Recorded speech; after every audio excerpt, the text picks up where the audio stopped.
O'zbekistonlik xonandalar orasida eng ko'p zapretga tushgan biznesi hujjatli mafiya tomonidan sindirilgan muhabbat kuychisi Anvar Sanayev 1968-yilning 16-noyabrida Samarqand viloyati Paxtachi tumanida tug'ilgan.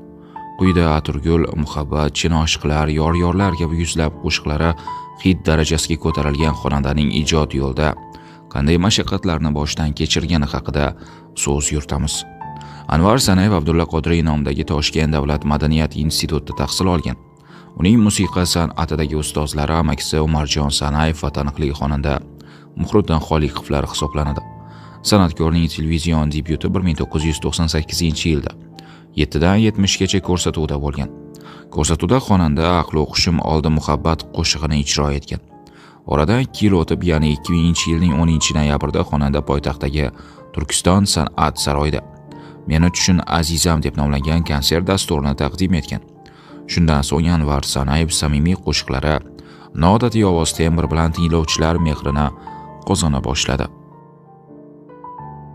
O'qishdan qaytganimdan so'ng uyimdagilar sinfdoshimning singlisiga uylantirmoqchi bo'lishdi. Uchrashib, gaplashib ko'rganimdan keyin fe'l-atvori menga ma'qul bo'ldi. U paytda muhabbat degan tushuncha bo'lmagan. Hayotda birgalikda xursandchilik, tashvishli kunlarni ko'rganingdan keyin odam bir-biriga bog'lanib boraverar ekan. 3 nafar farzandimiz bor, kattasi qiz, qolganlari o'g'il. Qizim aktrisalik yoshligidan qiziqdi. Aktrisa bo'lib ketsa, ertaga oilasi qanaqa bo'ladi deb o'ylab, bu yo'ldan qaytardik. Lekin farzanding bir sohaga qiziqsa, uni yo'ldan qaytarish qanchalik to'g'ri bo'ladi deb o'yladik yana. Shundan keyin otalar so'zi aqlning ko'zi ko'rsatuvga Murabbos akaning yoniga borib, qizimga rol berishini so'raganman. Otalar so'zda 5 tacha rol o'ynagandan keyin kinoga taklif bo'lib qoldi. Shu tariqa 3 tacha kinoda ham suratga tushdi. Keyin esa turmushga chiqib ketdi. Hozirda nevaralarimning tarbiyasi bilan mashg'ul. Katta o'g'lim Amerikada tennis yo'nalishi bo'yicha tahsil oladi. U kollejlar o'rtasida o'tkazilgan musobaqalarda 3 marta birinchilikni qo'lga kiritdi. AQShda shartnoma puli juda qimmat. Qiynalib o'qitdik. Kichkina o'g'lim ham akasining yo'ldan borib, kompyuter texnologiyalari bo'yicha Amerikada tahsil olishga jo'nab ketdi. Xonandaning qizi Asal Sanayeva Tango yoxud Adashgan sovchilar, Kechir farzandim kabi filmlarda suratga tushgan. Anvar Sanayev o'zbek shou biznesidagi eng ko'p zapretga tushgan xonanda. Birinchi zapret amaldorning to'yi bilan bog'liq. Davlat rahbarlaridan bittasini to'yiga aytishdi. Buxoroga borib o'sha to'yni o'tkazib kelasan deyishdi. Mayli, harakat qilamiz dedim. Bu uchun senga hech qanaqa pul to'lanmaydi, o'zing borib o'tkazib, o'zing qaytib kelasan deyishdi. Qanaqasiga men yonimdagi bolalarga ham o'zim pul to'larkanman desam, "Ha, shunday qilasan" deyishdi. Bir katta odam shu gapni aytdi. Hozir u kishining nomini aytsam, xafa bo'lib qolishlari mumkin. Ularda ham oila, bola-chaqa bor. Shuning uchun nomini aytmaganim ma'qul. Hech bo'lmasa samolyotga bilet qilib berishsin, biz borib xizmat qilib kelaylik. Mayli, pul berilmasin, rahbar ekan dedim. Yo'q, unday qilinmaydi, o'zing borib kelasan deyishdi. To'y kunini 3 oy oldindan aytishgan edi, belgilab qo'ygandim. To'yga yaqin qolganda ertaga to'yga borish kerak deyishdi. Hech bo'lmasa borib kelishga texnikani qilib berishsin o'sha to'yni deb boshqa to'y olmaganman. Shunchalik kerak ekanman, boraman dedim. Hech qanday texnika qilib berilmaydi. Xohlasang ikkita Jiguli qilib beramiz deb pas ko'rishdi. Yo'l uzoq. Hech bo'lmasa samolyot qilib berishsa boramiz dedim. O'zing bilasan, lekin yaxshi ish bo'lmaydi deyishdi. Mayli, boshga kelganini ko'ramiz dedim. Ertasi kuni televideniyadan qo'ng'iroq qilib, nima ish qilgan eding? Bizga sening isming bilan zapret degan narsa keldi. Jiddiy odamlar ekan, rahbarlardan, maslahatchilardan ekan. O'ziga hech narsa demanglar deyildi dedi. Shu bilan 5 yil hech qayerga chiqa olmadim. Hammaga og'zaki aytib qo'yilgan, shu 5 yil ichida hamma nega ko'rinmayapsiz, efirga chiqmayapsiz deb so'rashadi. Tushuntirishga, gapirishga ruxsat yo'q. Hech kimga hech narsa deya olmaysiz. Bir insonga havoni to'xtatib qo'ysa qanday bo'ladi? San'atkorga ham efir shu darajada kerakli vaqtlar edi o'shanda. Internet yo'q, telekanallar sanoqli edi. Birinchi zapretdan qutulib albomlar taqdim qildim. Konsertlar bo'lib o'tdi, keyin suhbatga chaqirishlar boshlandi. O'zbegim taronasi radiosiga suhbatga bordim. Zapretga tushishimdan oldin O'zbekiston xalq artisti Yulduz Usmonova bir suhbatida meni maqtadilar. Ularning so'zlaridan keyin muxlislar orasida yanada hurmatim oshib ketdi. Ungacha ular bilan shaxsan tanish emasdim. Yulduz Usmonovaga minnatdorchilik bildirish uchun konsertlarga katta gul ko'tarib bordim.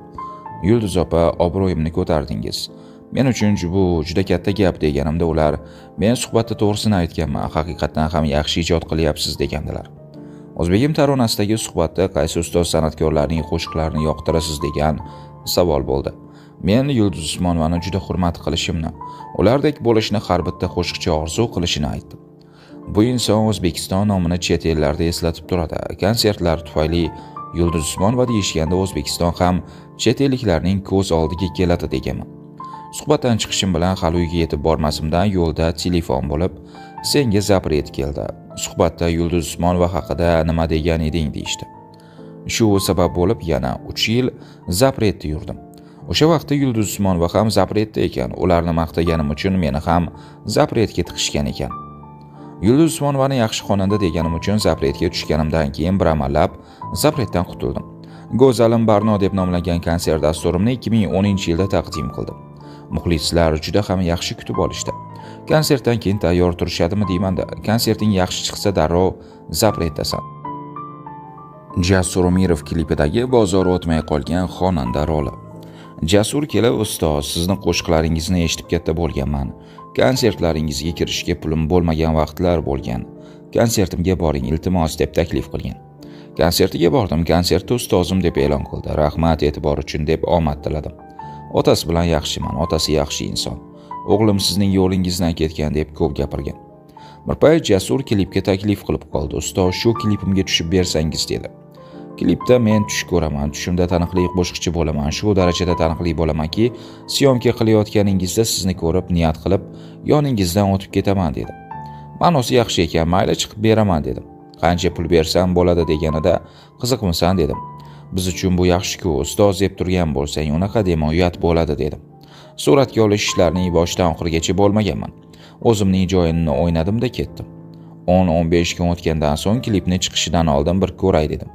Xo'p, ustoz deb klipni ko'rsatishdi.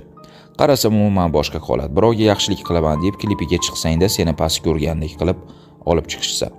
Ukam, bu nima qilganing? Yaxshilikmi yomonlikmi bu dedim. Senga yordam bo'lsin deb klipingda chiqqan bo'lsam, aytgan gapingni qani, seni lavzing bormi dedim. Ustoz shunaqa montaj qilib qo'yishibdi dedi. Chiqarishdan avval montajni to'g'irla, aytganingdek qil deganimda bo'ldi, to'g'irlaymiz dedi.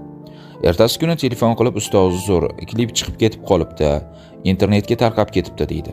Yaxshi ish qilmading dedim. O'shandan keyin u boladan ko'nglim sovidi. Lekin qayerda bo'lsa ko'rishamiz. O'ziga ham ko'p marta yaxshi ish qilmagansan. Lavzida turmagan belavz odamning ishini qilgansan deganman. Allohning qudrati bilan o'sha klipi hech qayerga o'tmadi.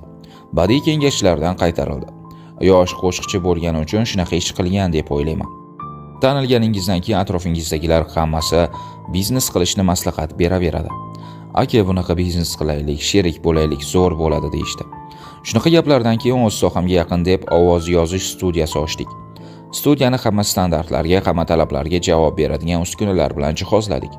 O'shanda Pantera ovoz yozish studiyasi, Tarona Records va meni studiyam bor edi. Pantera o'sha paytdagi davlat rahbarlariniki edi. Bir kuni menga tepadan qo'ng'iroq bo'ldi. Bordim, ochiqdan ochiq studiyang bizga xalaqit beryapti dedi. Senga 3 kun muhlat, 3 kun ichida studiyangni S harfi ham qolmasin. Bu senga birinchi va oxirgi ogohlantirish deyishdi. Bunday olib qaralsa ular hujjatli mafiya edi. Men bilan shunday holat bo'lgan. Qarasam studiyamni saqlab qolishga sharoit yo'q. Hech bo'lmasa 10 kun muhlat berishlarini so'radim. Mayli, tushunding-a dedi oxirgi gapi. Tushuntirdingiz-ku, tushundim dedim. Yo'q, to'xta, sen menga adalgeniya qilma. Sen bu yerdan xursand bo'lib ketishing kerak. Bo'ldi, boshqa bizneslarga aralashmayman deb xursand bo'lib ketsang, o'shanda tushunaman seni deyishdi. Xullas, o'z qo'lim bilan bunyod qilgan studiyamni o'z qo'lim bilan yo'q qildim.